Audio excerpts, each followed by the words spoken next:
If there's one thing most can agree on, it's how much of a mess Sony's handling a PlayStation seems to be this generation. Studio closures, a massive number of layoffs, AAA sequels like God of War Ragnarok and Horizon Forbidden West that seem to play it safe instead of taking risks. Barely any PlayStation VR2 support from Sony themselves after its launch, and ultimately a push to have so many live service games that resulted in majority of them being cancelled, which would stem from Sony spending hundreds of millions of dollars on Concord, only for it to gain average review scores and a lackluster user reception, resulting in the game being pulled from stores and shut down 2 weeks after launch. This seemed to be Sony's wake-up call, but all that work from developers like Bend Studio, Naughty Dog, and Bluepoint Games just ended up being for nothing when we likely could have had some other games made in the meantime. It's a waste of time, and a waste of talent, when so many of these developers can do so much better and give us games that work in their favor. However, there is one major live service game that we're waiting on, and that game is Fairgames. But even this game and its developer Haven Studios seem to be having its own issues. And before we go on, if you enjoy content like this and content not like this, consider liking and subscribing. Now, Sony has a history of buying studios they've had a working relationship with. Returnal Success finally made Sony buy Housemarque, but they had made previous exclusives like Super Stardust HD, Dead Nation, and Resogun. Insomniac Games had years of work with Spyro the Dragon, Ratchet & Clank, and Resistance before 2018's Spider-Man was the push Sony needed. And this idea of working with and nurturing talent before possibly buying them out has usually worked in Sony's favor, and is often, at least in my opinion, a better approach than buying out as many random studios as you can, as Microsoft tends to do. However, Sony is not an exception from this, especially in this generation, and it probably says a lot about who is in charge when this happens.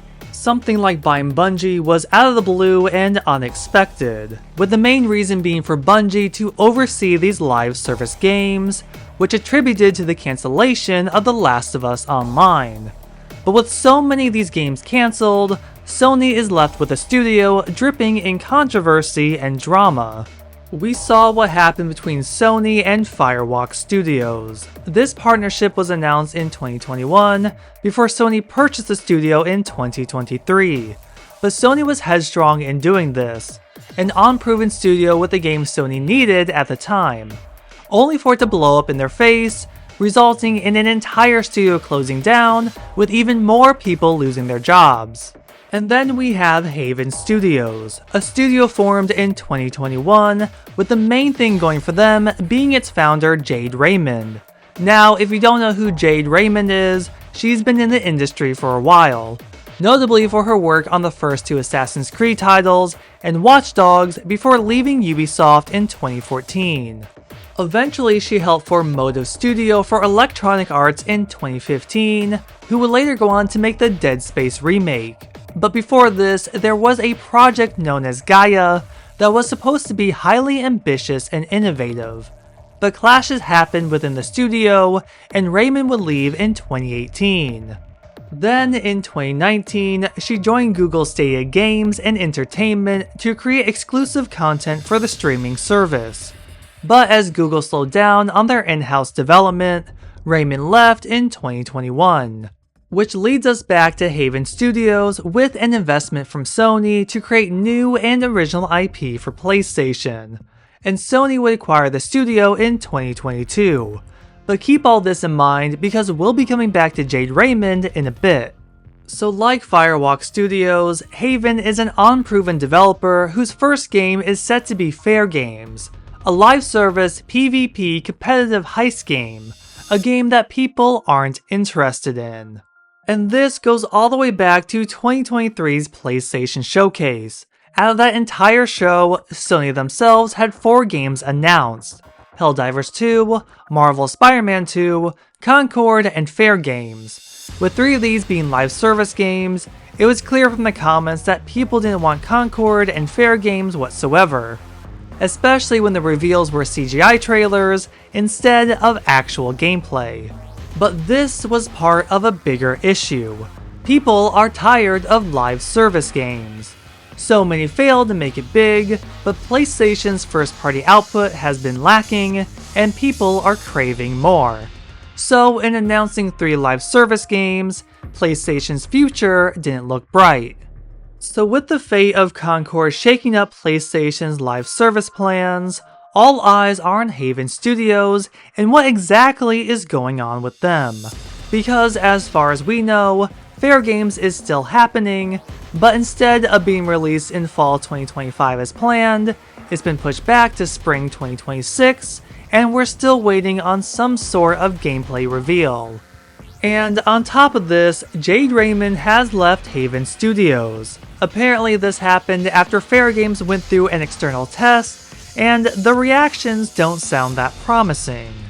Feedback on the game has not been good, with reports saying it feels clunky. We know more on the gameplay where teams of 3 to 4 are dropped in an urban environment and must compete against other players to steal from vaults. And it said the game is a mix between a battle royale and an extraction shooter. Now, it's not uncommon for Raymond to move on. It seems in her career that she tends to stay in one place for a few years before transitioning.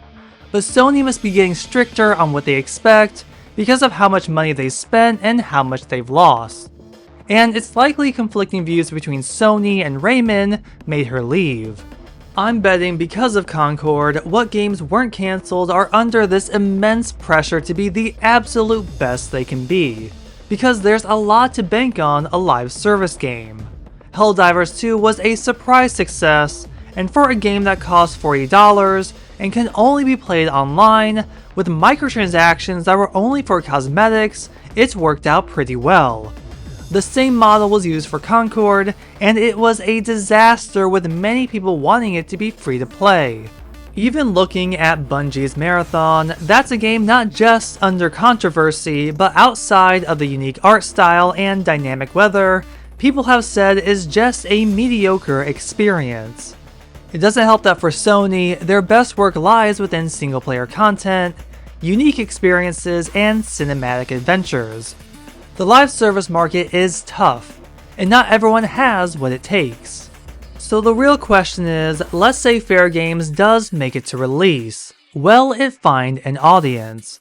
I, for one, am interested in seeing how it is.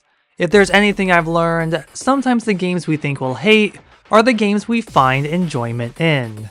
Some examples for me being Destruction All-Stars and Battlefield 2042. Not the most highly rated games, but games I've enjoyed. However, it's a lot to ask people to spend money and time on a game they may or may not like. If the audience isn't there, and if they're pretty vocal before its release, it can have a major effect on the final product. All I know is that I'm sure Haven Studios has a lot riding on the success of Fairgames. This will be the game that makes or breaks the studio, and it's pretty difficult seeing success happen when the majority already have their minds made up. They could surprise us all and the game could be a hit, but how will they go about it? Will they try the $40 route where updates and unlockables are free, or will they go the free-to-play route that may open the door to a bigger audience, but then be a game filled with microtransactions? It's a tough call for a live service game and one that's a new IP as well. We could be facing another Concord situation, or it could be a push for Sony to attempt more live service titles in the future. But what do we think about this Haven Studios situation? Do we think Fairgames is in trouble? Let us know your thoughts down in the comments below. Be sure to like, share, subscribe, and ring that bell to be notified about future content. And check out this previous video on Project Delta. Developer People Can Fly is resurrecting an existing Sony IP, and maybe by looking at their history, we can figure out what game it could be. Thank you for watching, and I'll see you in the next video.